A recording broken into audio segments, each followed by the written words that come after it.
pursuing my PhD from Texas A&M University. I'm in my third year, and today I will be sharing some tips and basically some guidelines of how to write a strong statement of purpose for PhD and I think for masters too.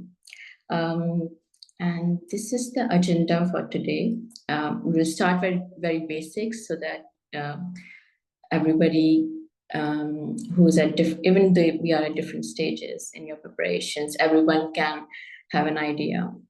We start with what is an SOP, why does it matter, why the graduate committee graduate committee looks for it, and why it is the most important document in your application.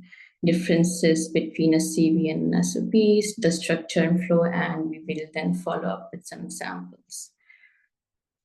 So for SOP, the most important thing is the graduate committee looks for is they know that this applicant knows what they want to study, can actually do it, and will be a valuable member to the research community of that university. This basically can be broken down into a few more points. Who are you academically? What is your education background? What have you studied? The courses you have taken. You don't have to go into detail and list out every single of your courses, but only list or mention the courses that are relevant to the program you're applying. So for example, if you're applying to a biochemistry PhD program, do not mention the environmental sciences courses that you have to take in your master's, or like if you have to take it in your bachelor's for electives. So only mention the courses that are relevant to the application and what you have learned, why this interests you from there.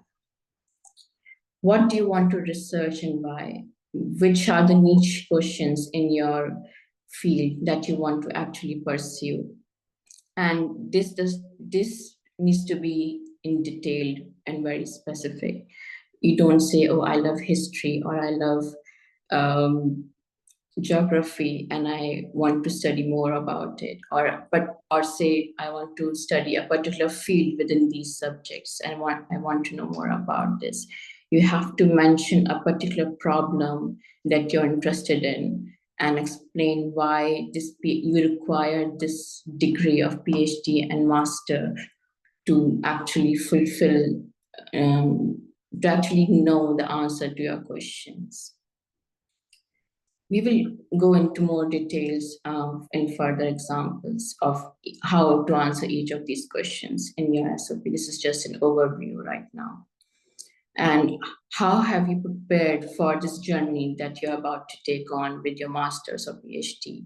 All your skills, internships, experience, and publications that you have, they all add up.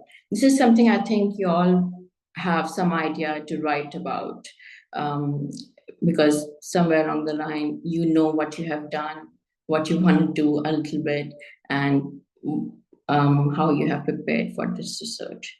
The most important part, in my point of view, of the application is why this university or program fits your goals.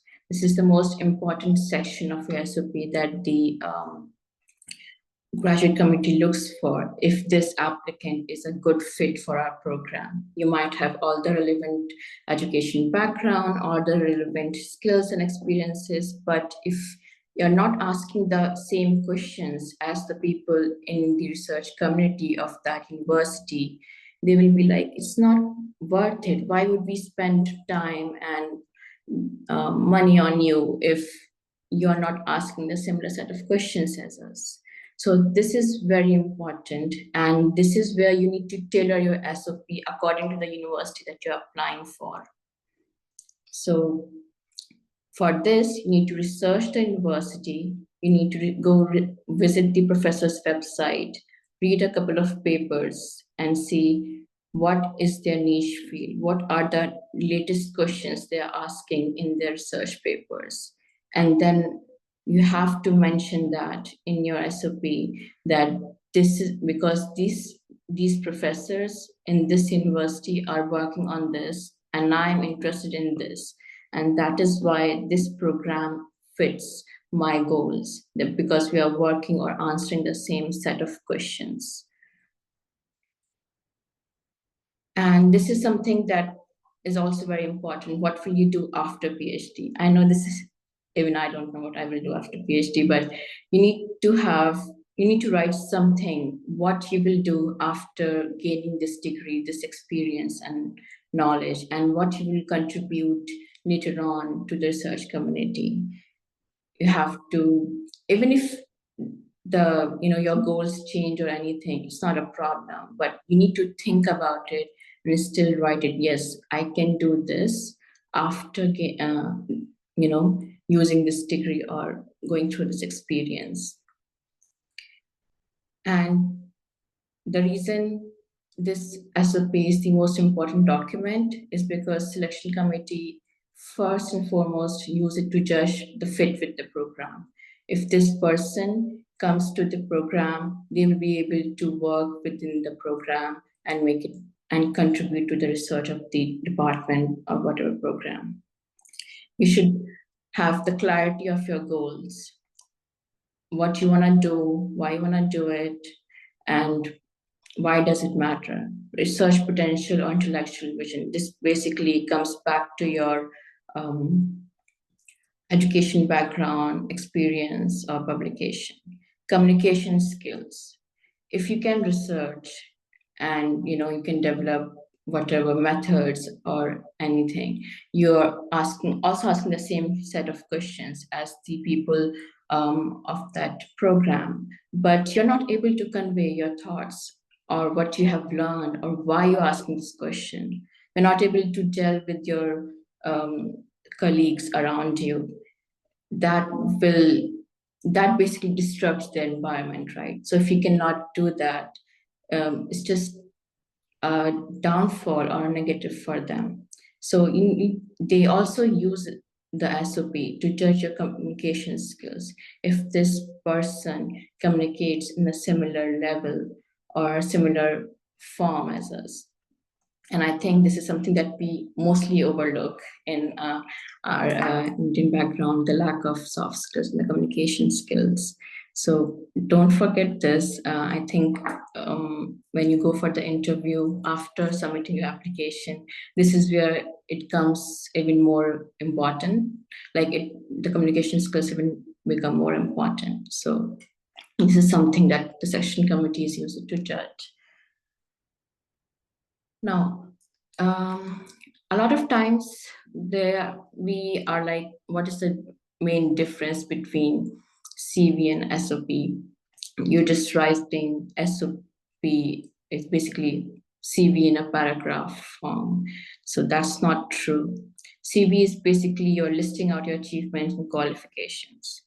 But in SOP, you have to tell the story behind your CV, why you made those choices, why you went for that particular project, what interested you in that particular project, and what you learned out of it, how they change your goals or maybe the questions that we're asking, and most importantly, how they prepared you for the future.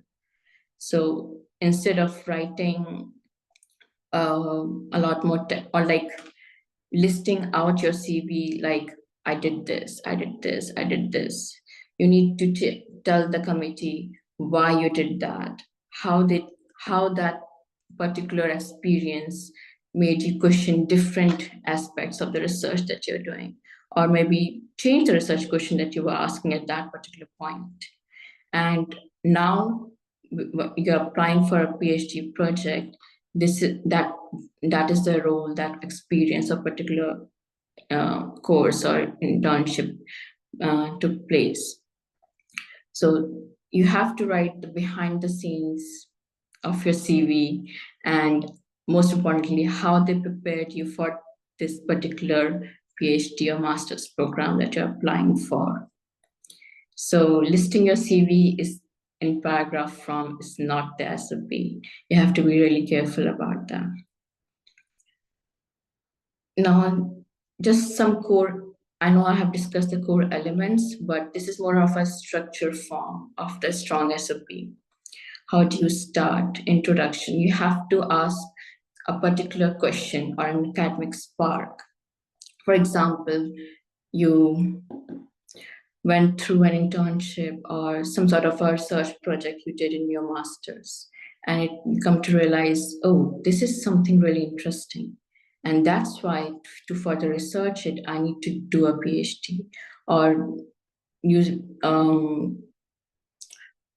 or you observed something in your surroundings and you like, I want to research how to do this in particular setting. You have to give them an academic spark that this is the reason I'm going to pursue a PhD. And then you come back to pursue this PhD. I have prepared this academic background. You mentioned your relevant coursework and the foundational training on the course, and this coursework introduced you to these ideas and the foundational training, your labs and maybe the field work or anything like that, which is relevant to the application. This is very important. Key experiences, the research projects, any intellectual work or skills gained, it comes within the academic background. Your introduction should not be more than one paragraph, I would say. And academic and key experiences overall should be around 2 paragraphs together. Maybe if you have a lot more research, 3 paragraphs, but that would be, I do think that would be too much. So till now, you should have like 3 paragraphs with these main topics. Now, this is something that they also can get, this information they can also get from your CV, right? You have mentioned your coursework in your CV, you have mentioned your research projects. So this is something that they're more or less already expecting and they already know about you. So I would not spend too much words on these, but you have to write it in such a way that they tell the graduate committee, this particular individual is asking a very specific question. They have prepared a very specific academic background for it. And these are the relevant key experiences. That's it. So 3 paragraphs for these. This is very important because you need to mention the research interests based on the profiles of the people in the department or the program that you're applying for. And for that, as I mentioned, you need to go back and basically go through the websites and the research questions that they're asking in their papers, and you have to mention that. If you do not mention that, it just kind of gives you a very vague background, and they would be like, this individual doesn't know what they're talking about. And that's what you do not want to give the impression. And if you can mention a knowledge gap, because they will mention the knowledge gap in their papers at the end of the paper.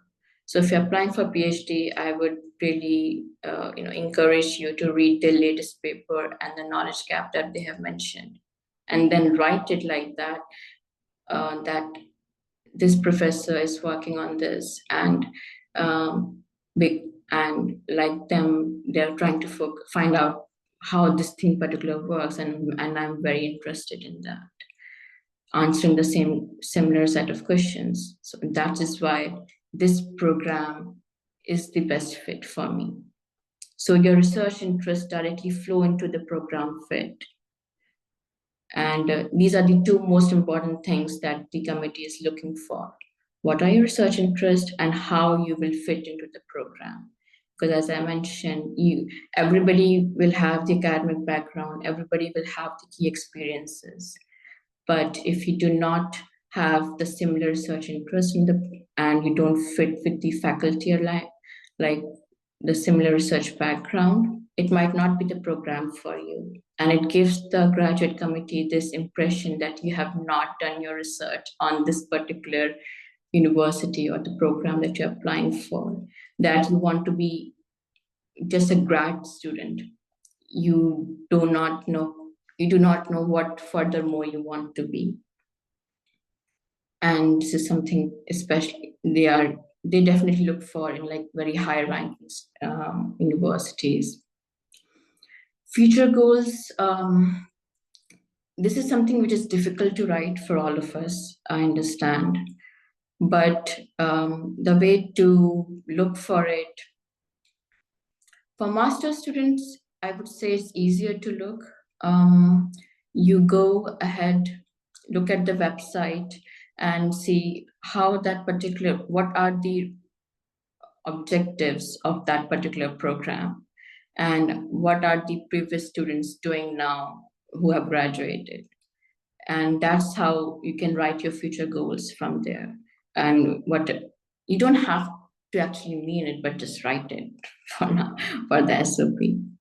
So that's how you can research more about it. For PhD, there are two routes, industry or academia. But more than mentioning industry and academia, you need to again answer the question: what are, what will be the questions that you'll be looking to answer after this PhD? So that is sort of work that you have to research. It's a lot more difficult with PhD, I agree, but you can fit the program fit and the future goals in one paragraph, but you need to go into detail with the research interest.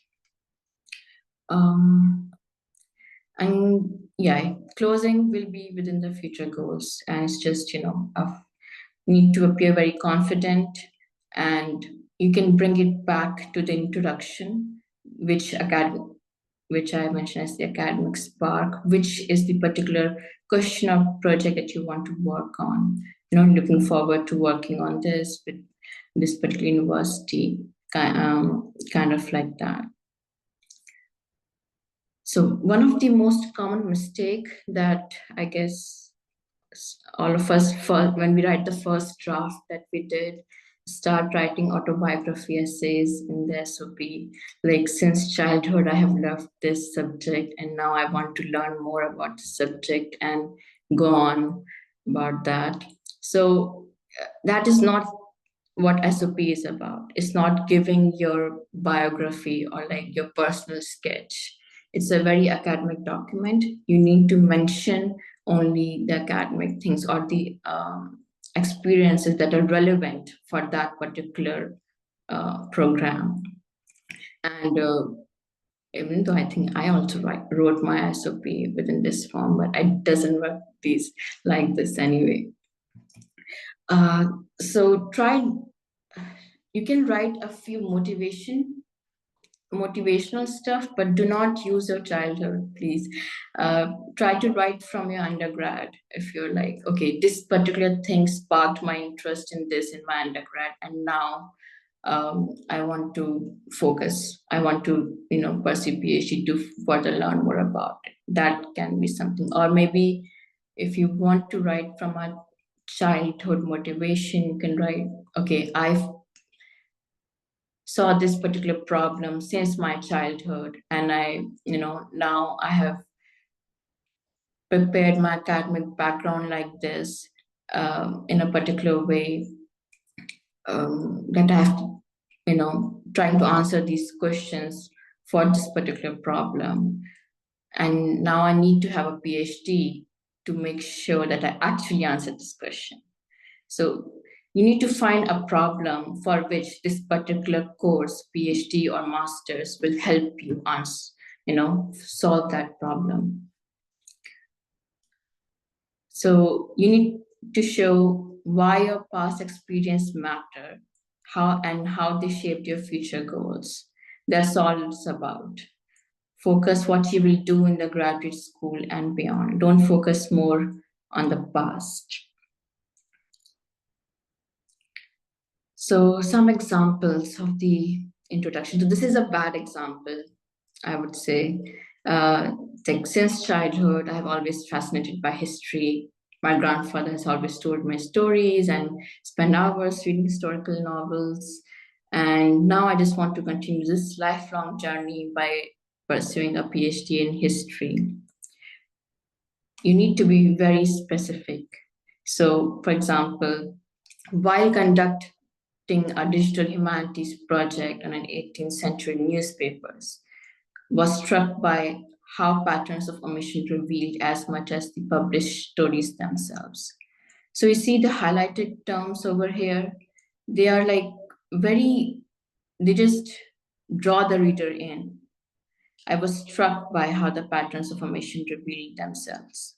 So you need to be very specific that you found a problem while reading something or researching something.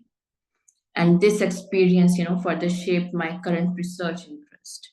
And that's how you develop that, okay, now my research interest because of that problem is in this direction, and now I need a PhD to further answer my question. So make sure that your introduction is specific. Do not write a very general or vague introduction with anyone, which anyone can write. Okay. For academic background, do we have any questions over here?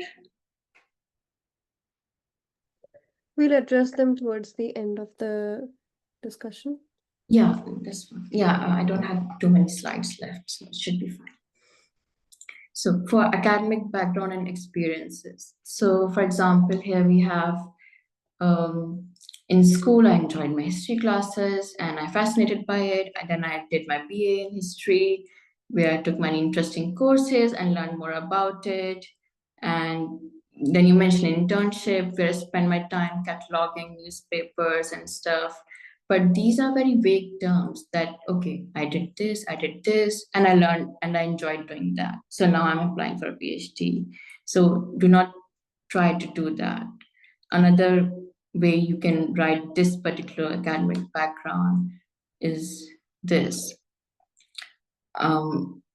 Just focus on the highlighted text is too much, because so I developed a thorough understanding of how historical narratives are constructed and contested, and how sources must be interrogated for both what they reveal and what they omit. So this is a very important sentence that, while going through this internship, I came to realize that, the narratives, like how they are being said and what is not being said, is so important. It was a major like awakening in your research journey. So that's what you need to mention. And basically now, because you have this awakening or some sort of like, so you found something that deeply interested you, that you become deeply interested in, you found more problems surrounding that issue. And now you are more increasingly drawn to the questions of representation, memory, and marginalization. So you need to kind of show this arc of, I found a question, or found something interesting. And then I went on researching more about that, and I found more loopholes or more gaps. And now I'm deeply interested in this particular topic. And so this is what I have done to understand that particular topic from my end. And now I need this PhD to understand more about it. Now for program fit, so for example, here they have mentioned department has many strong professors such as this and that, whose work I admire and whose classes will be useful for me as I develop my own research skills. And being in New York will give me opportunities to learn from different cultural institutions because it's a big city, etc. So this is, even though they have mentioned the professor's name and everything, this is a very vague statement about why you like the program. This is not good enough to just mention that, okay, overall, I know this will happen. The committee know that this will happen that you will use these particular courses and everything. They already know it, but they want you to answer how will this particular program help you answer those specific questions. So again, just focus on the highlighted part, prospect of working with these professors whose scholarship on empire and archives deeply resonates with my research direction, and who's another professor whose work on migration and citizenship provides a model for historically grounded analysis of identity information. In these two particular sentences, the author has written like why, what is the work of each of these individual professors and why it is important to the author. So you need to do that research. What are they researching on? Also, you need to mention the program's culture of, I guess they have also mentioned like programs culture of interdisciplinary collaborations, and there are a lot of stuff like for programs, student association or programs where how it works with or collaborates within the program. It must be available on their websites. So you need to do that research and write that the surrounding things around this program will help me in this particular way. So it's not just, you're not just vaguely writing about it.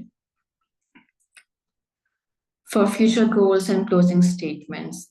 So this is an example of a bad future goals closing statement. I would like to become a professor of history, continue researching immigration and archives. And history is very important because it teaches us about our past and help us understand the present. That is the most vague statement one can say about the history. So you can write it better, like that you will develop scholarships that recovers the marginalized voices in migration histories, and also making these narratives accessible through digital archives and public history projects. You need to write very specific things that in your future goals, and plan to collaborate with cultural institutions and archives to create resources that bridge scholarly research. So this is a difficult part to write because most of the time we do not know what we will do. But the best way to go about it is to basically reach out to the former students, or like look what are the former students doing and write something based on that, or write the similar set of specific questions that you plan to answer.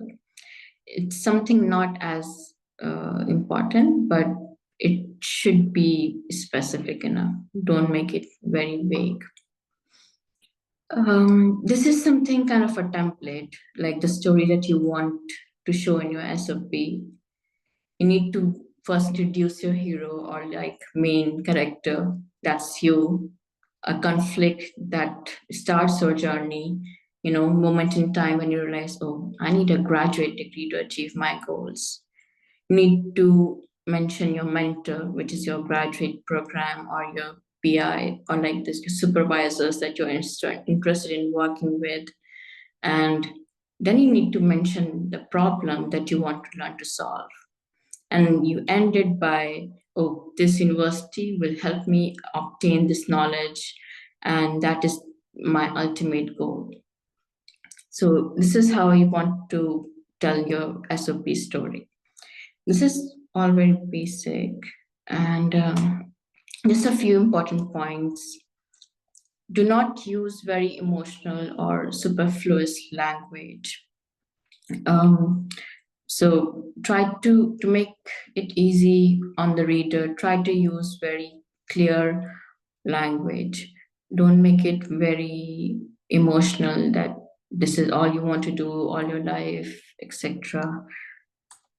Do not use personal stories that lack academic connection. If you're mentioning a story in your SOP, make sure that it ties back to academia or research. Do not just mention it because it was a motivation for you. and show that you overcome obstacles instead of narrating them. This is somewhat difficult, but it's like, okay, you um, had a problem during your research and you overcame it, but you don't tell them. You show it to them, oh, how you solved it. Do not actually say in your document, oh, I overcame that obstacle by doing this and this. It's a more of a it's more of something which you, well, basically first write it and then only you can correct it.